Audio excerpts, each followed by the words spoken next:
And welcome back to another edition of Gary's Movie Emporium. Today is a special Wild Eye video release here. Review for the movie Crispy's Curse. It stars Derek Acora, Charles O'Neill, John Williams. IMDb says it's from 2017, but the back says 2018. So we can go with either or.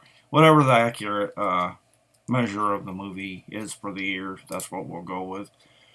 It's a movie about a bunch of paranormal investigators, and they join forces with a medium and a Christian heavy metal band named Messiah's Fist, and they're out to destroy this evil clown that's come back from another world. And I must say about this movie, probably my biggest star in this whole movie was the clairvoyant Alan Baptiste. I loved it when he'd talk to the spirits and he'd say, "What you mean? What you mean?" uh, and he always had a thing for biscuits in this movie as well. I just and then like he'd eat them, and then a camera would pan on him, and he'd like nibble them like he was a squirrel. Uh, it just was hilarious. Him and Messiah Fist really stood out in this movie for me. Um, my only problem with the movie, in terms of like any issues with it, was Crispy himself. It was like, I know he was supposed to be drunk or whatever, plastered or whatever you want to say, but he always acted like like he had like a garbled mouth. Like you couldn't understand some of the things that he was saying. So some of the jokes he was saying I was missing. Um, I thought the only weak point of the casting really was the paranormal team. Because like they were kind of boring, I thought. No knock on them. I just think that the director or whoever the creative consultants for the movie really didn't have much for them to do that was really memorable. But uh, the beginning was kind of slow as well, but then it picked up. Uh, I ended up liking the whole team fighting Crispy by the end, though, and it also hinted at a sequel possibility, which I'd be all right with that.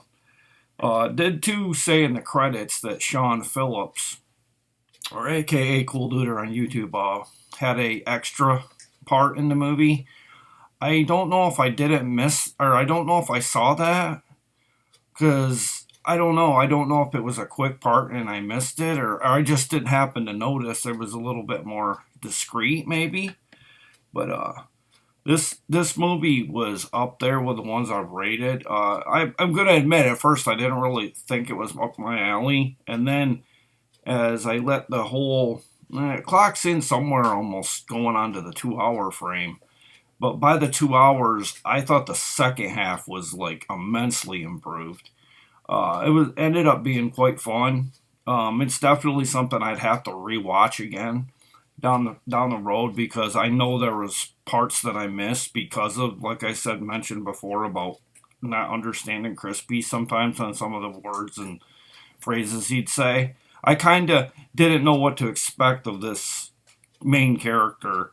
I thought he's going to be like, based on the cover here, you don't think you're going to get a clown that's like joking around, and you think it's going to be more like serious acting, like Clown Face Killer. And my problem with my taste is that I like the more serious road to a horror film, and I think that's why I enjoyed Clown Face a little more than Crispy's Curse. But that for a comedy, uh, it melded well together, and I really ended up liking it better than I thought I was gonna at first. I almost thought at one point maybe I ought to wait when I'm in a more, I don't know, like I was kind of tired at the time when I watched it, but because my wife's been working weird shifts, but I don't know. I really liked it. I would like to see a sequel. Another thing I'll say that Crispy the Killer Clown in this is reminded me of the clown in Spawn a little bit when he talked, because it was like it was all about his facial features and his reactions and stuff. That I thought they were like interchangeable. Like he came off very John Leguizamo like a little bit. Um, and there's a YouTuber too. I think that would have been perfect to play Crispy, even better than this actor they got. Was the YouTuber Daz? I think he would have been perfect in a role because he has that kind of sly sense of humor like that. And I think he would have been the direction I would have went with Crispy maybe. Because he, I don't know if you've ever watched his channel, but he does a lot of funny things, and I like his reactions. And he kind of looked a little bit like Crispy here, the actor that played him. This movie stars Derek Acora, Charles O'Neill, Pete Bennett, Dean Ackerman, and Chris Lines. Pete Bennett in this reminded me a lot of a mix of Billy Idol with the wrestler for AEW, Darby Allin, because he had the blonde hair, skinny guy, a little tiny guy. He had Billy Idol tendencies, like his facial expressions, and he kind of stood out to me too when he'd be in scenes, like when he'd ask the Messiah's fist questions about what their purpose and what their goal was and all that, and he'd give them advice on being edgier and not so Christian like, because he goes, that's not gonna sell. And I don't know if he was an agent for them or if he was just a guy trying to get his, like, I don't know if he was. I felt almost like he was a newspaper man or something, like it was like a music trade magazine, and he was trying to get the most out of his buck or whatever. But I just really liked it by the end.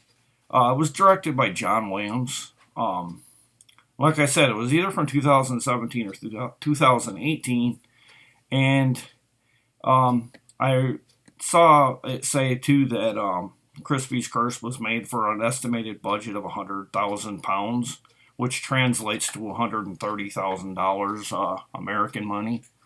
But I do notice too it is on IMDb a 4.9 rating out of 10. Way too low.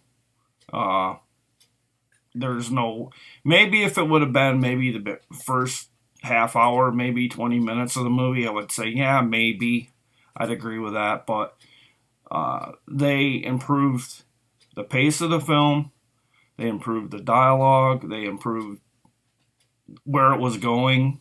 Like, bam, once they got together and were after Crispy, it ended up being much better. And I'd give it somewhere around a 7-ish. Because in my world, I don't ever give anything a 10 because there's a lot of things you could pick apart. Like that. There's nothing that's perfect. There's no film that I'm going to review in here that's going to get a 10 for me. Because that's just, it'd have to be nearly perfect. And I don't see, any film, even Hollywood produced films, going to be a 10 with me. Because there's something I could pick out that, that I don't like. But I hope you enjoyed my review of Crispy's Curse, and I do. I'll give it about a thumb and a half up. I thought it was good, but I didn't like it had Clown Face and a couple others, or Clownado. But I did like it, and it was a pretty good cast of people. I've never seen any of the actors in anything, but maybe there's a reason, because maybe they just do indie movies. I don't know. But that's my review for Crispy's Curse, and I'll be back with another video here maybe 3-4 days. And keep in touch on my channel about any Dollar Tree videos I have. And be sure to share, like, and subscribe, and hit the bell for notifications when I drop a new video. And you'll be in the mix on things I do on the channel. So everybody, have a good day, and good morning, and good afternoon, wherever you're watching. See you later, guys. Bye.